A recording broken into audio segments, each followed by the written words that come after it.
द्विघात समीकरण है। क्वेश्चन है कि द्विघाती सूत्र का प्रयोग करके आपको मूल ज्ञात करना है ना। द्विघाती सूत्र क्या होता है पहले यह समझा जाए। जैसे कि उस दिन आपको द्विघात समीकरण के बारे में बताए थे कि वैसा समीकरण जो ax² plus bx plus c बराबर 0 के रूप का होता है उसे हम लोग क्या कहते हैं, बताए थे ना। तब इसमें देखिए एक नया चीज क्या आएगा, ये समझा जाए। अगर इसमें कहा जाए आपको कि a का मान क्या होगा, ठीक है, मान इसमें लिया जाएगा a b c, ठीक है ना। तो a b c का मान लेना होगा, ठीक है ना। तो देखिए a b c का मान कैसे होगा जी, क्या होगा देखिए ना यहाँ पे। तो a को कहते हैं हम लोग x² का गुणा, क्या कहते हैं, x² का गुणा, ठीक है। b को कहा जाता है x का गुणा, बोलिए, और c हो जाता है अचर। कोई दिक्कत नहीं। इस हिसाब से अगर यहाँ पे एक समीकरण दिया है 3x² प्लस 2x माइनस 6 बराबर 0, ठीक है।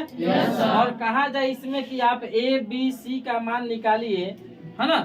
तो बताइए a का मान क्या हो जाएगा, बोलिए 3, क्योंकि a जो होता है x² का गुणांक ना, b जो होता है वह x का गुणांक क्या होगा यहाँ पे, और c होता है अचर पद ना।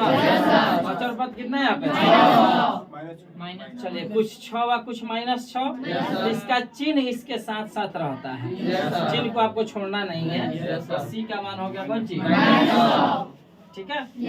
तो जब a b c निकल गया तो इसमें एक और चीज निकालना होता है जिसको हम कहते हैं d, क्या कहते हैं d का मतलब होता है, कहीं कहीं इसको विवेचक भी लिखता है, चाहे कहीं कहीं क्या लिखता है,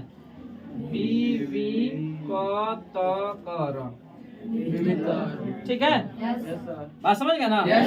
डी बराबर क्या होता है पहले आप यह जानेंगे, ठीक है ना। तो देखिए डी का फार्मूला होता है, यहाँ देखेंगे तो डी बराबर होता है b² माइनस 4ac। आई बात समझ में ना। यही डी निकालने का फार्मूला होता है कि डी बराबर b² माइनस 4ac, ठीक है। तो नोट कीजिए, आगे बता रहे हैं अभी।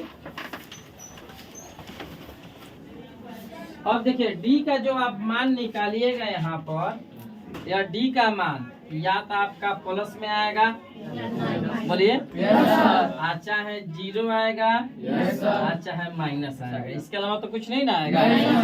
जैसे कि मान लीजिए डी का मान निकालिए, इसी का आ गया 6 आ गया, चाहे मान लीजिए -5 आ गया, चाहे मान लीजिए 0, इसके अलावा तो कुछ नहीं आएगा।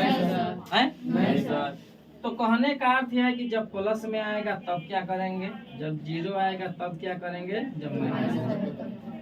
तो सब कोई जानता है जब प्लस में होता है तो 0 से बड़ा होता है। तो संख्या रेखा पर कोई इसे सजा दिया जाए तो सब कोई जानता है 0 1, है ना, 1 2 3 -2 इधर हो गया बड़ा, इधर हो गया छोटा। तो प्लस में जब होता है तो 0 से बड़ा होता है, और जब 0 होता है तो उसके बराबर होता है, और जब माइनस में होगा तो कौन चीज, छोटा होता है, नहीं ना होता है। तो कहने का अर्थ है कि जब d का मान प्लस में आएगा तब क्या करेंगे, थोड़ा समझेंगे आप लोग। और जब d का मान माइनस में आएगा तब क्या करेंगे, और जब d का मान आपका 0 आएगा तब क्या होगा, ठीक है। लिखेंगे चूंकि d इज ग्रेटर देन 0, अर्थात d का मान 0 से बड़ा है, अर्थात d का मान कौन सी होना चाहिए, ठीक है। तो होगा क्या, तो हो तो इसका मूल वास्तविक और असमान, बात समझ गया ना। चलिए और दूसरा देखिएगा, चूंकि d बराबर 0 हो तो, ठीक है ना, समझेंगे। d बराबर 0 होने का अर्थ है कि इसका मान 0 नहीं आएगा, तो इसका मूल वास्तविक और समान होगा, ठीक है। अच्छा, यदि मान लीजिए तीसरा कंडीशन बन सकता है कि d इज लेस देन 0, ठीक है। लेस देन 0 का मतलब होता है इसका मान कौन सी में हो, माइनस में हो, तो ठीक है इसका मूल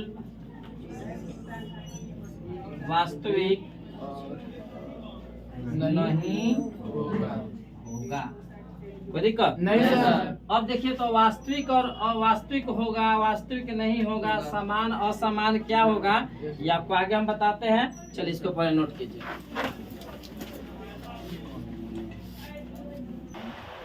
अब यहाँ देखिएगा डी का मान प्लस 22 हो गया ना। अब हम लोग जानेंगे कि द्विघात समीकरण के मूल होते कितने, है ना। यहाँ देखिएगा द्विघात समीकरण के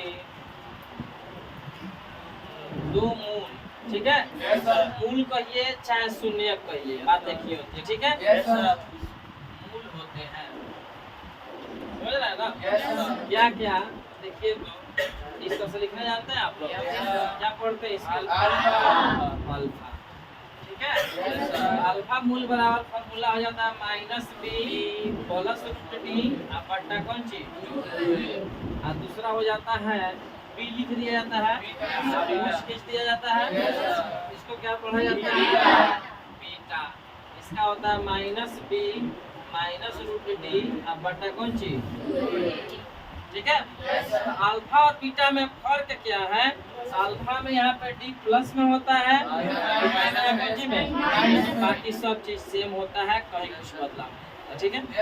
अब यहाँ पे आपको एक बात हम लिखे थे कि चूंकि डी इज ग्रेटर देन 0, ठीक है, इसका मतलब आपको लिखाया गया था कि इसका मूल वास्तविक और समान होगा, नहीं असमान, मूल वास्तविक और क्या होगा, तो देखिए वास्तविक होने का मतलब है कि इसका मूल निकलेगा, ठीक है। अर्थात इसमें आपको अल्फा और बीटा दोनों का मान निकालना होगा।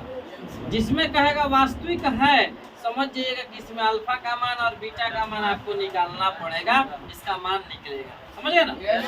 अच्छा, और असमान का मतलब यह हुआ कि यहाँ पे अल्फा का मान कुछ और आएगा और बीटा का मान हो सकता है कि अल्फा का मान 3 आवे तो बीटा का मान 2 आ जाए, 1 आ जाए, मतलब अदल बदल कर दोनों आएगा, अल्फा बीटा दोनों एक समान नहीं है, समझ गया ना।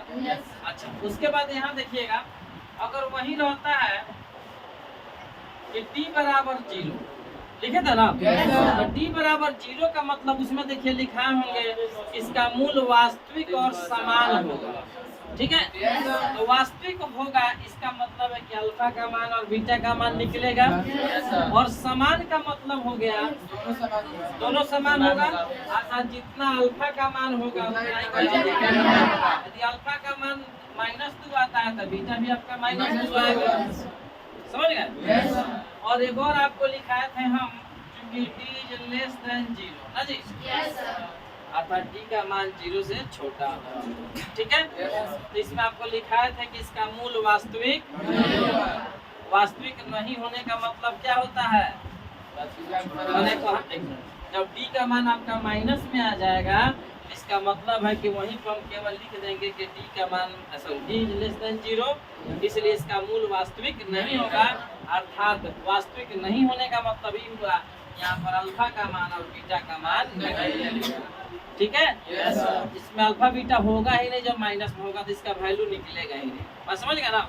यही इस तीनों का मतलब होता है, इसमें भी अल्फा बीटा का मान निकलेगा, इसमें भी अल्फा बीटा का मान निकलेगा, और क्या होगा कि इसमें अल्फा बीटा का मान अलग अलग होगा, अल्फा बीटा का मान दोनों सेम होगा, इसमें अल्फा बीटा का मान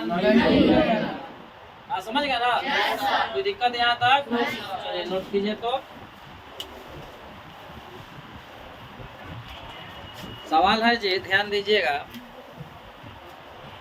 कि यहाँ पर क्वेश्चन दिया है, एक्सरसाइज हो गया 4.3 है ना, क्वेश्चन नंबर 2 पर उपरयुक्त प्रश्न 1 में दिए गए समीकरणों के मूल द्विघाती सूत्र का प्रयोग करके ज्ञात कीजिए, नहीं ना है। समीकरण हो गया पहला 2x square minus 7x plus 3 0। ठीक है, बोलिए। तो सबसे पहले क्या करिए बाबू, ए बी सी छट ले जाइए। ए बराबर 2, बी बराबर 3, सी बराबर 3। ठीक बा, तो डी बराबर निकाल ले। फॉर्मूला वाला बी स्क्वायर आएगा बोला नो। तो बी के मान हो गए माइनस 4 गुने ए बनो तो सी के मान माइनस का स्क्वायर प्लस 7 का square 4 T I 12 T I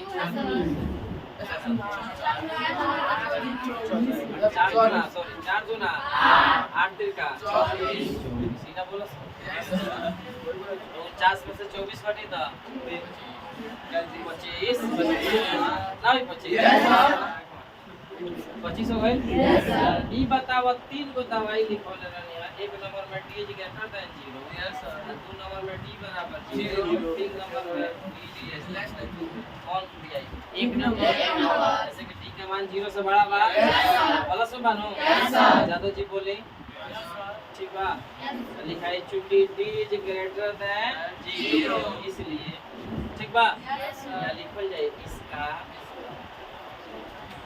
मूल वास्तविक और क्या होगा बाबू असमान होगा। ठीक बा, अगर ये माइनस में आ जाए तो अगर माइनस में आ जाए तो सीधे लिख दिया इट इज लेस देन 0 इसलिए इसका मूल वास्तविक नहीं होगा। अल्फा बीटा ना निकाल जाए। अगर यहाँ मान लो टी बराबर 0 आ गेल बा प्लस में आ गेल बा तब अल्फा बीटा निकाले के मनाओ तो पसंद बेकार आई हो निकालो तो पड़ी आगे अब ना नहीं रे तो उतने निकाल कर रह देते सब। खैर अब आगे जो तो निकाल ही पड़ी। अल्फा मूल बराबर माइनस बी प्लस डी या बटा कौन चीज 2a माइनस बी। तो माइनस के माइनस हो गए डी का मान क्या दले बा अब प्लस डी बनो तो डी का मान कितना हो जाए 25 बटा 2 गुने ए बानो का मान कितना माइनस माइनस 25 के बाद बटा 4। ठीक बा, 7 को 5 को जोड़ देते कितना आ जाएगा 12 बटा 4 के 3 हो जाए। अब निकाल दो दूसरा का कोची बाबू beta minus B minus D बटा कोची माइनस के माइनस हो गए बी बनू कितना देला बा माइनस डी बनू डी के मान कितना बा हो अब बटा 2 गुने 2 माइनस माइनस प्लस 7 माइनस 25 के मान 5 बटा 4। ठीक बा, 7 में से 5 काटी तो 2 बटा 4 काटा 2 गुना 4 1 बटा आ भाई यानी कि अल्फा के मान है 3 और बीटा के मान कितना है 2। नीचे लिख दी और